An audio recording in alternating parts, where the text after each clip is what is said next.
گزرنا پڑے اور پھر مگر کھلے عام پھرتے اس قاتل کو سلاحوں کے پیچھے بھیج کر رہے گی۔ مجھے ایک گھٹیا اور گرے ہوئے شخص سے مقابلہ کرنے کے لیے اسی سطح تک گرنا پڑے گا جو کہ ہر حال میں کروں گی۔ عمل سختی سے اپنے چہرے پر بکھرے ہوئے آنسو رگڑتے ہوئے خود سے عہد کیا تھا۔ وہ چاہ کر بھی اپنے دشمنوں کو ختم نہیں کر پا رہی تھی اور اس نے اپنے دل میں ٹھان لیا تھا کہ اس نے اپنے دشمنوں کو ختم کرنا ہے اور اسے کسی بھی حد تک جانا پڑے۔ ذہنی حرمت اپنی سوچ میں مگن تھی اور اس کا شوہر ایک ذہنی مریض تھا، مگر وہ تو بالکل ٹھیک تھا۔ اس شخص کو تو کوئی بھی فرق نہیں پڑ رہا تھا، مگر حرمت کی جان نکلی جا رہی تھی۔ بہت ہمت جمع کرتے اس نے اپنے سامنے بالکل شریف صحت مند بچے کی طرح بیٹھے جزدان کا چہرہ ہاتھ بڑھا کر پانی سے ذرا سا گیلا کیا تھا اور اس کے چہرے کو ٹچ کرتے ہوئے حرمت کی دھڑکنیں بے قابو ہوئی تھی۔ وہ رخسار بالکل ٹماٹر کی طرح لال ہو چکے تھے۔ فیس واش ہاتھ پر ڈالتے ہوئے مگر اس وقت وہ اس کنڈیشن میں نہیں تھی کہ اسے کسی بات پر غور کر پاتی۔ دوسرا، اس کے مطابق یہ شخص پاگل تھا، وہ جو کبھی بھی کسی بھی وقت ہنس بول رہا تھا اور چیخ چلا سکتا تھا۔ حرمت کے ہاتھ یزدان کے چہرے پر مغرور کھڑے نقوش سے ٹکراتے اس کے دل میں عجیب سی ہلچل پیدا کر رہے تھے، جس سے گھبرا کر حرمت جلدی سے پانی سے اس کا چہرہ واش کرواتے پلٹی تھی۔ لیکن صرف وہ 2 قدم ہی چل پائی تھی کہ جب اسے ایک کھنچاؤ سا محسوس ہوا تھا اور اس کے اندر دل کی دھڑکنیں تیز ہوتی جا رہی تھی۔ اسے سمجھ نہیں آ رہا تھا کہ اس کے اندر یہ کیسا کھنچاؤ محسوس ہو رہا ہے، لیکن جب اس نے پلٹ کر دیکھا تو یزدان نے اس کے دوپٹے کو پکڑا ہوا تھا اور اسے اپنی طرف کھینچ رہا تھا اور اس کی وجہ سے حرمت اس کے مزید قریب ہو گئی تھی۔ اسے لگا تھا کہ اس شخص کے ساتھ پورا دن رہنا اس کے لیے بہت مشکل ترین ہونے والا تھا۔ اس کے دوپٹہ چھوڑتے ہی حرمت جلدی سے واش روم کی جرم پڑ گئی تھی۔ واپس آ کر وہ پہلے ہی ناشتے کے ٹیبل کے قریب بیٹھا نظر آیا تھا۔ حرمت کی خاموشی سے جا کر اس کے پاس بیٹھ گئی تھی۔ وہ بنا بات کیے وہ ناشتے کی طرف متوجہ ہو چکی تھی اور خاموشی سے اپنا ناشتہ کرنے لگی تھی، لیکن یزدان کو تو پورا دن اس کے ساتھ گزارنا تھا اور اسے اس کی حرکتیں بھی وہ نوٹ کر رہا تھا اور اس کے قریب بیٹھ کر نہ چاہتے ہوئے بھی ابھی دانت پیستے ہوئے اسے پوچھنا پڑا، تم کرواؤ گی مجھے ناشتہ؟ میرے ہاتھ میں درد ہے، میں خود نہیں کر سکتا۔ یزدان کسی ناراض اور پریشان بچے کی طرح بولتا ہوا حرمت کا رہا سا ضبط بھی ختم کر گیا تھا۔ حرمت نے غور کیا تو واقعی اس کے دائیں ہاتھ پر بینڈیج موجود تھی جسے وہ دیکھ رہی تھی اور اسے اندازہ ہو چکا تھا کہ وہ جھوٹ نہیں بول رہا۔ اب حرمت کیا کرے؟ اس کے آگے تو ایک کڑا امتحان کھڑا تھا اور اسے وہ کیسے پاس کرے؟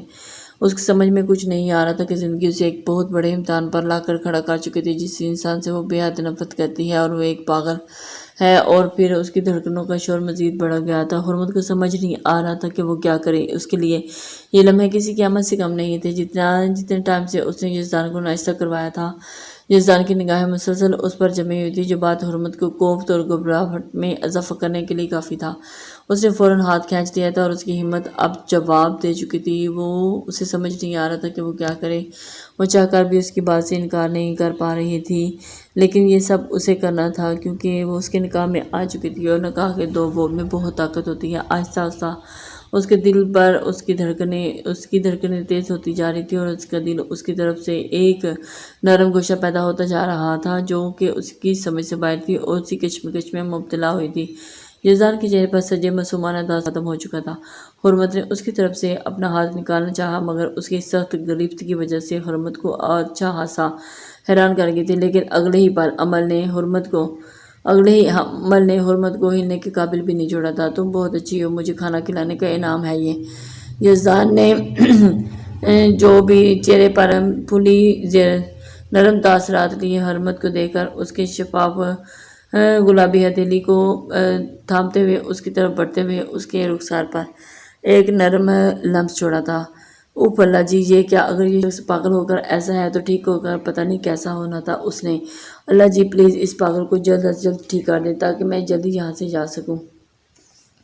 حرمت دل پر ہاتھ رکھ کر اپنی بے قابو ہوتی دھڑکنوں کو کنٹرول کرتی وہیں صوفے پر ٹک گئی تھی اور اسے ہلانے کی ضرورت اسے صدام سے ہوئی تھی، اسے سہارا لینے کے لیے۔ اور حرمت نہیں جانتی تھی کہ یزدان کو اس سے محبت ہو چکی ہے اور وہ اسے بہت پسند کرتا ہے۔ صدام نے اس کی اس خواہش کو پورا کیا تھا اور اس لڑکی کو ڈھونڈ نکالا تھا جسے دیکھ کر اس کے بھائی جیسے دوست جیسے بھائی کے چہرے پر مسکراہٹ آ جاتی ہے۔ اس طرح صرف بلال کے اوپر یزدان کے احساسات نہیں اتریں گے بلکہ وہ بھی اپنے بھائی کے بچپن سے لے کر اب تک کے تمام کیے احسانوں کا بدلہ چکا دے گی۔ آخری بات ذہن میں آتے اس کی آنکھوں سے آنسو بہہ نکلے تھے۔ وہ ان سب کو بہت مس کر رہی تھی، مگر اس کے بھائی نے اس کی انا کو بہت بری طرح سے ٹھیس پہنچائی تھی، جس کے بعد اب حرمت کبھی بھی واپس اپنے بھائی کے پاس جانے کا ارادہ نہیں رکھتی تھی۔ وہ اپنے بل بوتے پر کچھ کرنا چاہتی تھی اور وہ اپنے بھائی کو کچھ کر کے دکھانا چاہتی تھی۔ یہی وجہ تھی کہ اس نے خاموشی سے جزدان کی ہر بات ماننے کے لیے ٹھان لی تھی، اور وہ چاہتی تھی کہ وہ جلد از جلد ٹھیک ہو جائے اور اس کی ہر بات کو مانتے ہوئے کسی مطلب کے اس سے محبت کرتا ہو۔ مگر شاید یہی اس کی سب سے بڑی بھول تھی، اور اس دنیا میں وہ ایک ایسا شخص موجود تھا جو شاید یہ صرف اسی کے لیے رہا ہو، جس کے لیے حرمت اس کی آتی جاتی سانسوں کی ضمانت تھی۔ لیکن ابھی حرمت خود ہی اپنے لیے اس انسان کی دیوانگی سے ناواقف تھی۔ اگر جان لیتی تو اپنی قسمت پر ناز کرتی اور رشک بھی کرتی، لیکن حرمت ان سب سے ناواقف تھی۔ جزدان ہی وہ شخص تھا جس نے حرمت کو دل سے بے پناہ محبت کی تھی، اور اس کی محبت بے مول تھی، ایسی کہ انچاہی محبت ایسی۔ اس طرح کی محبت تو ہر لڑکی کی زندگی کا خواب ہوتا ہے، سپنا ہوتا ہے۔ اس کے ساتھ ایکشن اور جھوٹی خبر ہونے کی وجہ سے اس بات کو زیادہ اچھالا نہیں گیا تھا، اور صدام عمر کو سیکرٹری ہونے کے باوجود بھی خود سے دور ہی رکھا کرتا تھا، جس کی وجہ سے اس کی عمل کے لیے بدلتی فیلنگز تھی۔ اس نے آج تک کسی بھی لڑکی کے لیے ایسا فیل نہیں کیا تھا جو پچھلے کچھ دنوں سے عمل کو دیکھ کر اس کے ساتھ ہو رہا تھا۔ نہ اس نے عمل کا چہرہ دیکھا تھا اور نہ ہی وہ اس کے بارے میں کچھ جانتا تھا، مگر نہ چاہتے ہوئے بھی وہ اس لڑکی کی جانب متوجہ ہوتا جا رہا تھا، اور یہ چیز اس کی سمجھ سے بالکل باہر تھی۔ وہ اس طرح لڑکیوں سے فرینک بھی نہیں ہوتا تھا، اور ایک پرسنل سیکرٹری رکھنے کے باوجود بھی وہ عمل کو بہت دور رکھتا تھا۔ اچانک دل میں پیدا ہوتی ہوئی خواہش پر اس نے بیل پر ہاتھ رکھتے ہوئے پین کو اندر سے بلایا تھا، اور خاموشی سے اندر آ کر اس نے آرڈر کے مطابق دائیں جانب موجود گلاس وال کے کرٹنز ہٹا کر واپس پلٹا تھا کہ گلاس وال کے سامنے ہی بیٹھی عمل کا کیبن تھا، جہاں سے صدام آرام سے اسے کام کرتا دیکھ سکتا تھا، اور ہمیشہ کی طرح سر سے لے کر پیر تک خود کو سیاہ چادر میں لپیٹے وہ کمپیوٹر اسکرین پر نظریں جمائے کام کر رہی تھی، اور صدام اسے ہی یکٹک دیکھے جا رہا تھا، اور اس کی نظریں اس پر اس کی تپش محسوس کرتے ہوئے اسے ایک دم سے محسوس ہوا کہ کوئی ہے جو اسے دیکھے جا رہا ہے۔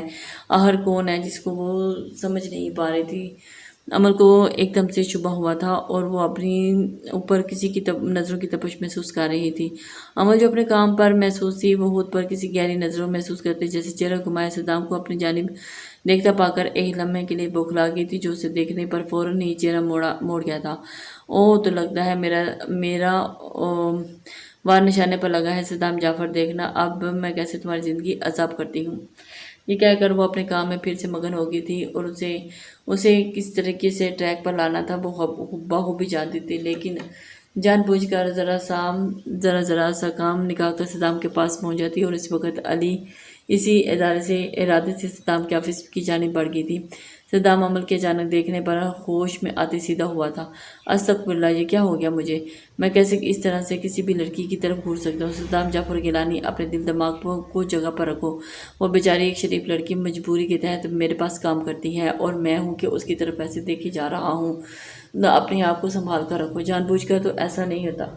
عمل بھی جان بوجھ کر اسے ہی اس کے پاس پہنچی چلی گئی تھی۔ وہ کوئی شریف لڑکی نہیں تھی۔ ایک بار پھر عمل کو اپنے سامنے دیکھ کر صدام پہلو بدل کر رہ گیا تھا۔ سر، یہ کچھ فائلز پر آپ کے سائن چاہیے تھے، آپ پلیز ایک بار پھر ان کو دے کر سائن کر دیں، ابھی ارجنٹ ضرورت ہے ان کی۔ احمد سر کو کلائنٹ کے ساتھ میٹنگ ہے، میں یہ ساتھ لے کر جانی ہے۔ سر کے بال بیٹھے ہوئے اس نے اپنے سر کو ایک جگہ پہ ٹکائے ہی اس کی باتیں غور سے سن رہا تھا، لیکن نظریں اس پر نہیں گاڑ سکتا تھا۔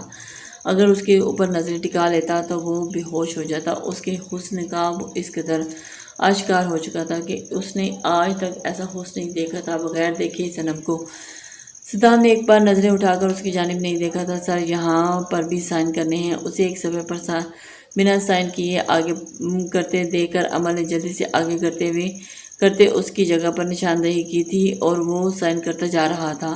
نہ جانے کون سے سائن لیے جا رہی تھی، صدام کو خود بھی اس چیز کا اندازہ نہیں تھا، لیکن پھر بھی وہ اس کی ایک بات پر اسے سائن کر کے دیتے جا رہا تھا۔ عمل بھی جان بوجھ کر اسے مصروف کر رہی تھی۔ سوری سر، ہم نے ان سب کو بہت روکنے کی کوشش کی، مگر یہ ہماری بات نہیں سن رہی تھی۔ گارڈ صدام کو گھورنے پر سر جھکا کر بولا تھا صدام جعفر تم میرے خلاف اتنی بڑی چال چلو گے میں سوچ بھی نہیں سکتی تھی۔ میرے ہی شوہر کی دوسری شادی کروا کر تم میرے اور اس کے گھر میں داخل بھی روک دیا سکتا ہے۔ وہ اس کی طرف جانب ہوتے ہوئے بہت ہی شور کرتے ہوئے اس کی جانب دیکھ رہی تھی اور عمل یہ ساری باتیں دیکھ اور سن بھی رہی تھی۔ اسے سمجھ نہیں آ رہی تھی کہ یہ کیسا انسان ہے، ایک خوبصورت شخص ہے، اس قدر گھنونے کام کیسے کر سکتا ہے اور اتنے گھٹیا چال کیسے چل سکتا ہے۔ صدام کا سرد چہرہ لہجہ میں دیا گیا جواب فاریہ کے ساتھ ساتھ عمل کو بھی آگ لگا گیا تھا۔ گھٹیا شخص تمیز ہی نہیں ہے، ایسی لڑکیوں سے بات کرنے کی۔ عمل نفرت بھری نظر سے صدام کو دیکھتی دانت پیس کر رہ گئی تھی۔ تم یہ ٹھیک نہیں کر رہے صدام جعفر، اس کا انجام بہت برا ہو سکتا ہے، میں چھوڑوں گی نہیں تمہیں، سوچ لینا، پھر تم اپنے انجام کے خود ذمہ دار ہوگے۔ فاریہ اس کو دھمکاتی بہلاتی پھسلاتی وہاں سے نکل کر جا چکی تھی اور عمل یہ ساری حرکتیں دیکھ کر ایک دم سے حیران ہو رہی تھی۔ اسے فاریہ میں صرف ایک چیز پسند آئی تھی، جو تھی کہ اسے صدام کے لیے بے پناہ نفرت، اسے نفرت میں اپنے کام کے لیے یوز کر سکتی تھی، مگر یہ لڑکی اسے بالکل بھی پسند نہیں آئی تھی۔ سنے okay you idiot girl, Saddam نے خود پر جھکی فاریہ کا بازو پکڑ کر اسے خود سے دور چھٹکا تھا۔ عمل کو شاید یہ آج پہلی بار صدام کا کوئی عمل اس قدر برا لگا تھا اور وہ پھر اسے روک بھی نہیں سکتی تھی۔